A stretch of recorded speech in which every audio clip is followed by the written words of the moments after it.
মাথায় বাস্কেটবল ঘুরিয়ে দ্বিতীয়বারের মতো গিনেস বুকে নাম লিখিয়েছেন মাগুরার ছেলে মাহমুদুল হাসান ফয়সাল। তবে স্বীকৃতি এসেছিল ফুটবলের রোলিংয়ের জন্য। ফয়সালের এই সাফল্যে খুশি স্বজনেরাও। শরীফ তেহরানের টুটুলের তথ্য ছবিতে প্রতিবেদন। ইচ্ছে ছিল ক্রিকেটার হওয়ার, কিন্তু সেই ইচ্ছে বেশি দূর না এগোলেও দমে যাননি মাগুরার ফয়সাল। সবাইকে তাক লাগাতেই তাই 2 বছর আগে শুরু হয় তার ফুটবল নিয়ে নানা কসরত। বাড়ির কড়া শাসনের কারণে লুকিয়েই চলেছে ফয়সালের অনুশীলন। এতে অনুপ্রেরণা দিয়েছেন নানা রোস্তম আলী। ফলও এসেছে। 2018 সালে ফুটবল আর্ম রোলিংয়ের জন্য তিনি প্রথম নাম লেখান গিনেস বুকে।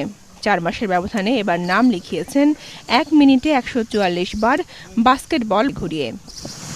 আমি আর অনেকগুলো রেকর্ড করতে চাই এবং আমার এই রেকর্ডগুলোর মাধ্যমে আমার নিজের দেশ বাংলাদেশ, আমার নিজের জেলা মাগুরা এবং আমার গ্রাম হাজিপুর কে আমি আরো অনেক দূর আগায় নিতে চাই। রেকর্ডের খবর ছড়িয়ে পড়ার সাথে সাথেই তাকে দেখতে ভিড় বেড়েছে গ্রামের মানুষের। খুশি স্বজনেরাও।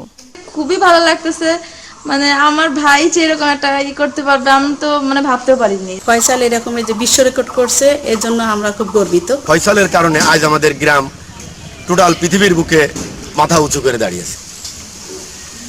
ফয়সালকে সব ধরনের সহযোগিতার আশ্বাস দিয়েছে জেলা ক্রীড়া সংস্থা।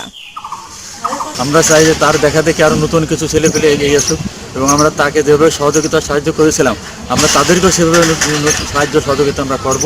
মাগুরা পলিটেকনিক ইনস্টিটিউটে পড়াশোনা করছেন ফয়সাল। তার আগে এই রেকর্ড ছিল ইংল্যান্ডের বাস্কেটবল প্লেয়ার টমের। বনশ্রী হালদার, ৭১।